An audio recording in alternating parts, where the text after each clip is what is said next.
Hey everyone, welcome to the dark side of the season. The story you're about to hear is real, told by the people who lived it.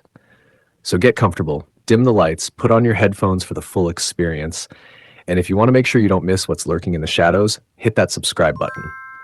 Let's begin.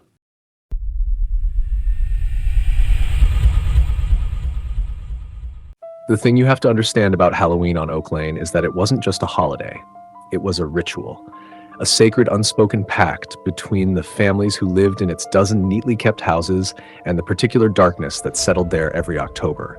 From the first day of the month, porch decorations would appear as if by magic, not the cheerful, store-bought kind, but strange, intricate creations woven from dried corn husks and twisted grapevines.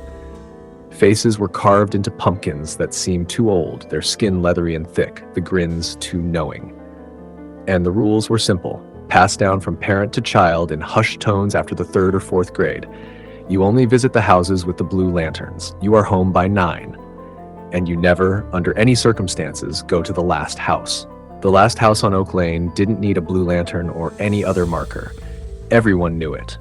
It was set back farther than the others, shrouded by a grove of ancient, gnarled oaks that seemed to clutch at its peeling white siding. No one knew who lived there.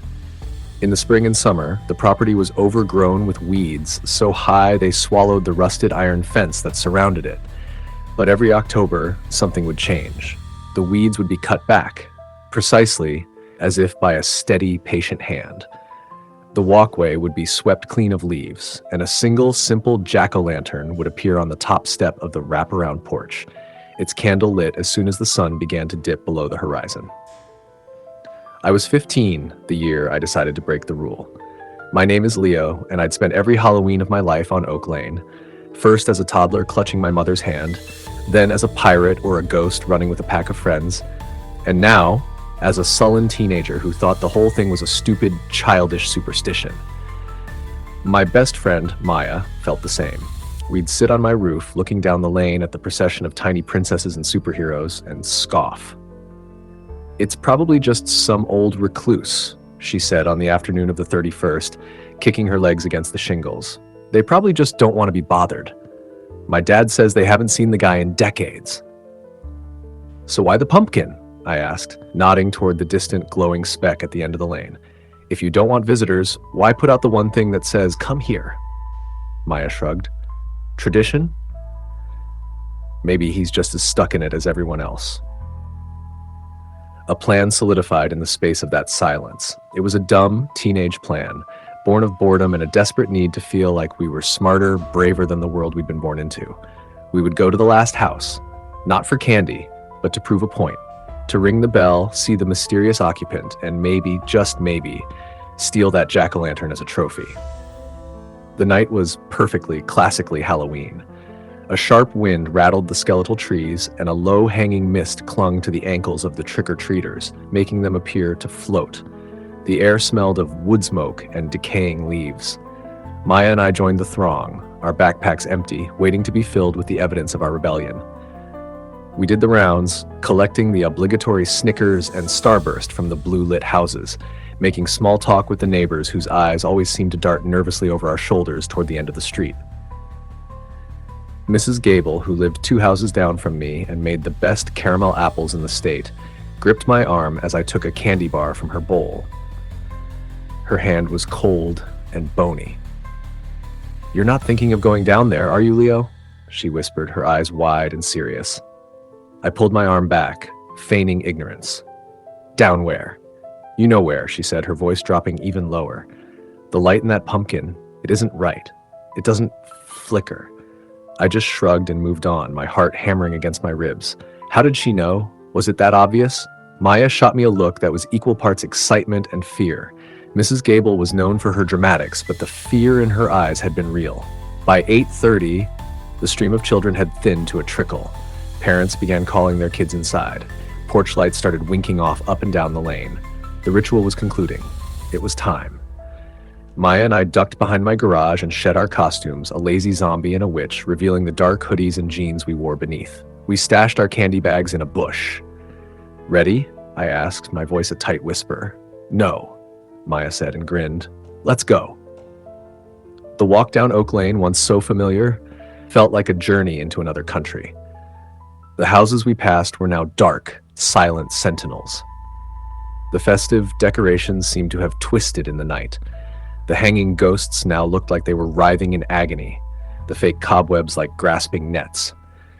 The only sound was the crunch of our feet on the gravel shoulder of the road and the frantic thumping of my own heart. The mist grew thicker the farther we went until it was coiling around our knees. The iron gate to the last house was, as always, open. It never seemed to be closed, which was its own kind of invitation. We paused at the threshold. The property was unnaturally quiet. The wind that had been whistling down the lane didn't seem to penetrate here.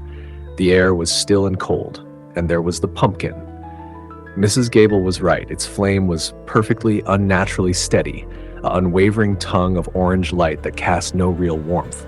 The face it illuminated was simple, triangle eyes and a downturned, stitched-like mouth. But in the absolute silence, it looked less like a carving and more like a warning. "This is it," Maya breathed. "Come on." We crept up the swept path, our sneakers making no sound. The porch steps groaned under our weight, a sound so loud in the silence it made us both jump. We stood before the heavy, dark wood door. There was no doorbell, just a tarnished brass knocker shaped like a coiled serpent. I looked at Maya. She nodded, her face pale in the pumpkin's glow. I reached out, my hand trembling, and lifted the knocker. It was freezing cold, like touching a block of ice. I let it fall. Thud. The sound was hollow, deep, and it seemed to be absorbed by the house itself. We waited, holding our breath. Nothing. No footsteps. No shifting of a curtain in the sidelight window. I was about to reach for it again when a new sound reached us. It was faint at first, then grew clearer. It was the sound of a music box, a tinkling, slightly off-key melody that drifted through the door. It was a tune I felt I should know, something from the edge of memory, both sweet and deeply sad. It was the kind of music that should accompany a ballerina in a jewelry box, spinning endlessly. Maya's eyes widened. Someone's home. The decision was made for us. With a soft, grinding click, the door swung inward just a few inches, revealing a sliver of profound darkness. The music box melody spilled out louder now. It was an invitation. There was no going back. I pushed the door open the rest of the way. The air that washed over us was thick with the smell of dust, dried flowers, and old wood.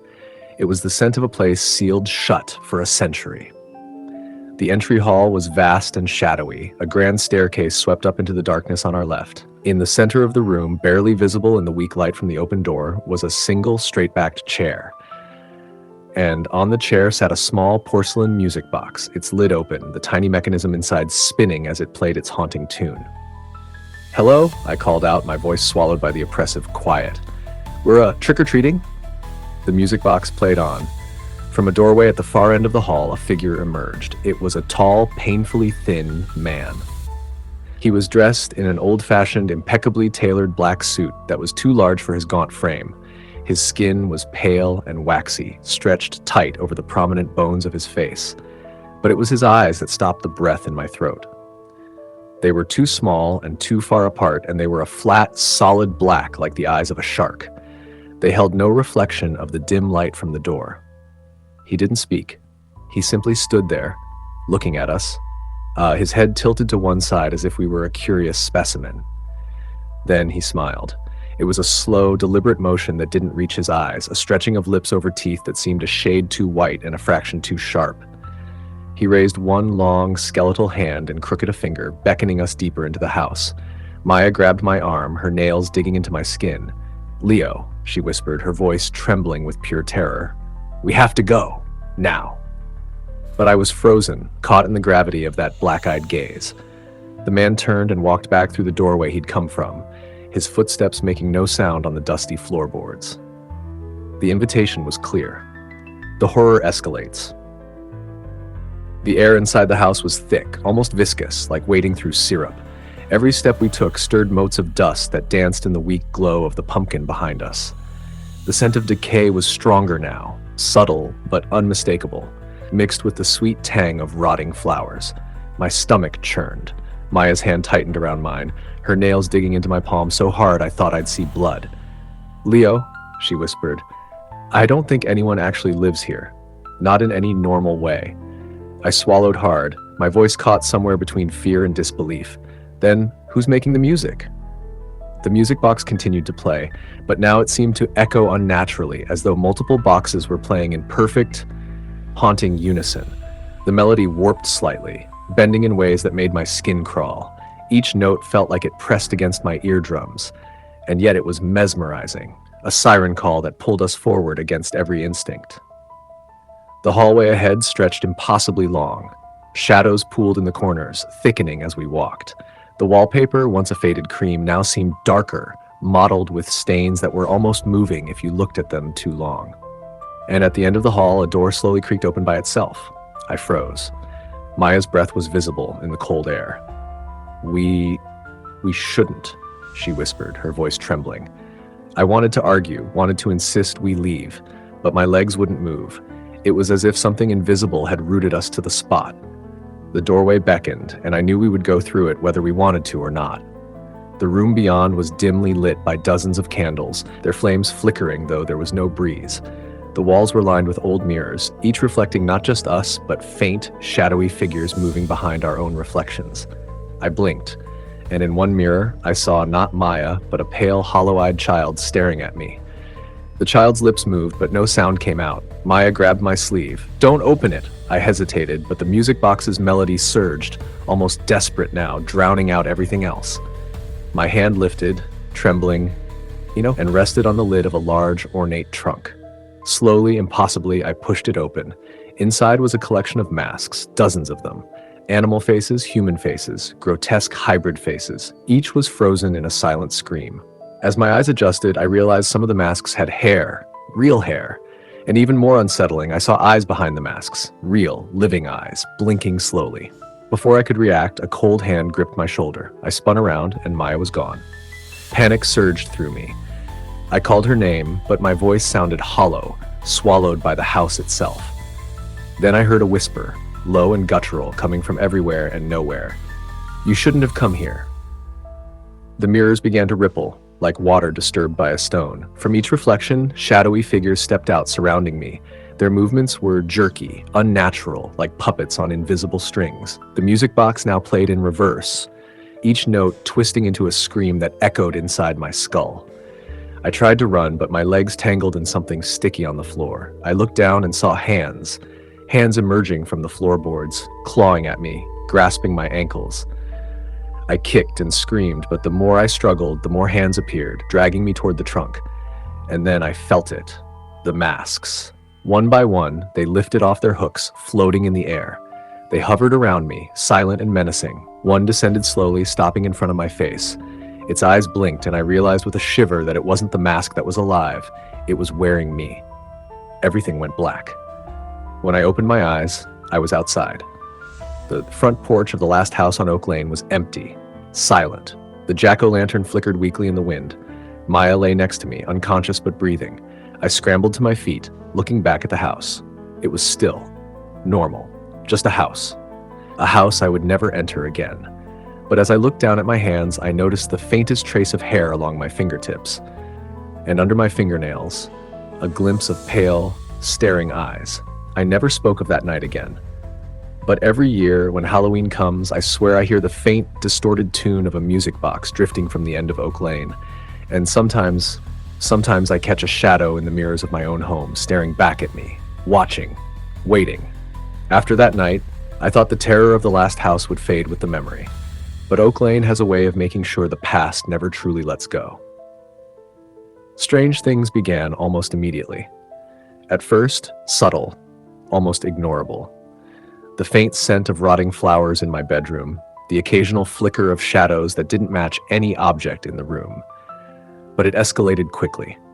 My reflection in the mirror began to linger a fraction too long before mimicking my movements, and sometimes it didn't mimic me at all.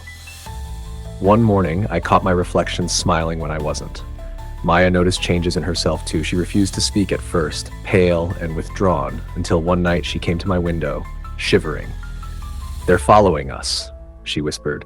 "I saw the masks in my room. They were watching." The masks. The thought made my stomach twist.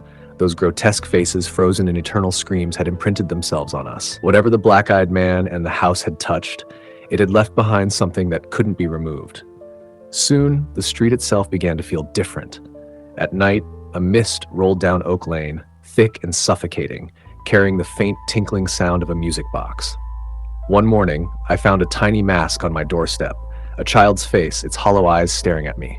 I threw it in the trash. The next day, it reappeared. I tried to speak to neighbors, subtly, as though joking. Most avoided me. Some muttered warnings about children who had vanished decades ago, only for the street to appear normal the next day. They never spoke of the last house. It was understood, like saying its name aloud would summon it. And then came the next Halloween. The pumpkin was there again, carved perfectly, glowing with its unwavering flame. I tried to stay away, but the house drew me back. Not consciously, I don't think anyone could resist it, but there was a subtle tug in the air, an invisible hand guiding me toward the gate.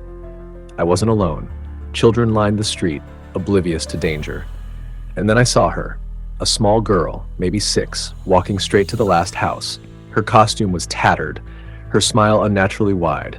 Parents called her name. She didn't hear. The pumpkin's flame flared as if acknowledging her approach. I ran, shouting, but the mist swallowed her. By the time I broke through, she was gone. Only a small handprint remained on the gate. That was when I realized the black-eyed man wasn't just guarding the house. He was collecting, and now he was aware of me. The following years became a recurring nightmare. The house changed each time I approached it. Hallways lengthened, mirrors multiplied, doors appeared where there had never been doors. Inside, the masks swirled like a storm of silent, watching faces. Shadowy children, trapped within reflections, reached toward me, their silent screams etched into the walls. The black-eyed man never spoke. His presence alone was enough. Standing just beyond the mirrors, head tilted, eyes black, he observed patiently, waiting for me to falter. Each visit, the house grew stranger, more alive, more hungry.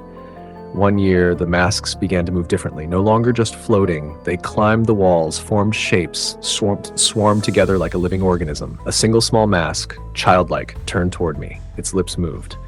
"Leo, it's your turn." I bolted. I ran down hallways that twisted impossibly, past mirrors that reflected nightmares, past doors that led to rooms that didn't exist.